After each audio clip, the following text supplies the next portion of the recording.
All right, we were breaking down Jacksonville's big win over Kansas City. So Jacksonville moves to 4-1.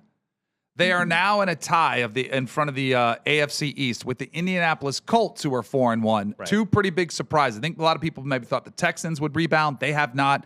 And then, surprisingly, you have the Pittsburgh Steelers sitting atop the AFC North ahead of the Bengals. Now, they have an excuse. Burrow's out. But the Baltimore Ravens have no excuse at 1-4. So, of these surprise teams, Pittsburgh at 3-1, Indy at 4-1, Jacksonville at 4-1. I ask you this, Chris Mano, who do you trust the most? Okay, so if you would have asked me this before Monday night, I may have given you a different answer. But watching the Jags and seeing some of the explosive players that they have and the way their defense looked at times, and I'll tell you one thing. If you remember a couple years ago, Trevor Lawrence that played on Monday, that's the Trevor Lawrence I thought was coming out of college, man. He was athletic. He made great throws at tough times. I mean, he was able to do everything out there. He's 6'5". There was lanes the entire game for him to run. That's something I haven't seen a ton from him over the last couple of years. You spent the last 5 years or so now, the better part of it, bringing in explosive players from Josh Hines Allen to the first overall pick the next year. They have now Travis Hunter. Brian Thomas Jr. had a monster rookie year. Fell off a little bit the first couple of weeks here, but it seems like he's starting to get it back together. And Trevor made some big-time throws in big-time spots. Mm-hmm.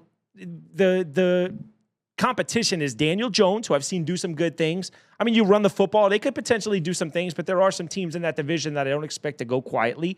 And Aaron Rodgers, they're not winning games because of Aaron Rodgers, I don't think, right now. So, I mean, if I see the old Aaron Rodgers, I may change my tune. But fresh off of watching Trevor Lawrence do his thing on Monday and knocking off the mighty Chiefs, and he looked really, really good in the process. Yes. You know, that's going to be my pick right now. How about yourself? I do not trust Trevor Lawrence. I've watched him a lot going back to college, and I've seen him throughout his NFL career. You see unbelievable moments and sometimes throws that are off the charts, but the consistency has been lacking. And some of that's on the surroundings, some of that's on the amount of coaches and offensive coordinators that he's been through. Mm-hmm. But I before this game, and even if you go back a couple weeks ago, the bust conversation was coming up. Yeah. Like, did Jacksonville pay him too much? Are they too overly heavily committed to Trevor Lawrence? And I think that was a valid question to ask. So I don't trust them.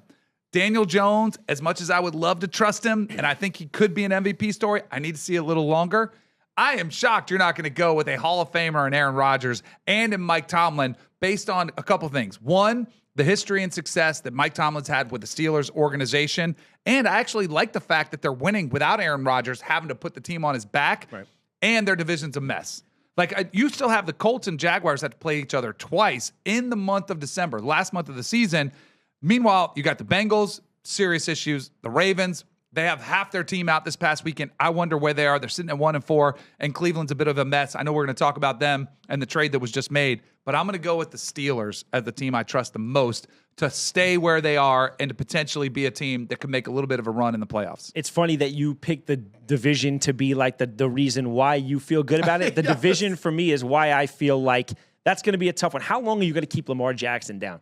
He's going to get his guys back. And I don't know. I think Lamar Jackson wins probably 4 games on his own. Yeah. Right? He's good enough to win maybe 4 games on his own. Start to get these guys healthy. We're talking about it now. We're going to move over to that trade. Yep. I think the trade that the Browns just made is going to be a huge one. And I'm sure I'll let you break it down and we'll get into it. But I don't see those two teams staying down. You think the Ravens are going to finish with double-digit losses? I have my concerns about the Ravens. Like, I know, and that's the trend. I do think, like, I love Lamar Jackson. I love Derrick Henry. And John Harbaugh. Like, I like that organization. They were my Super Bowl pick.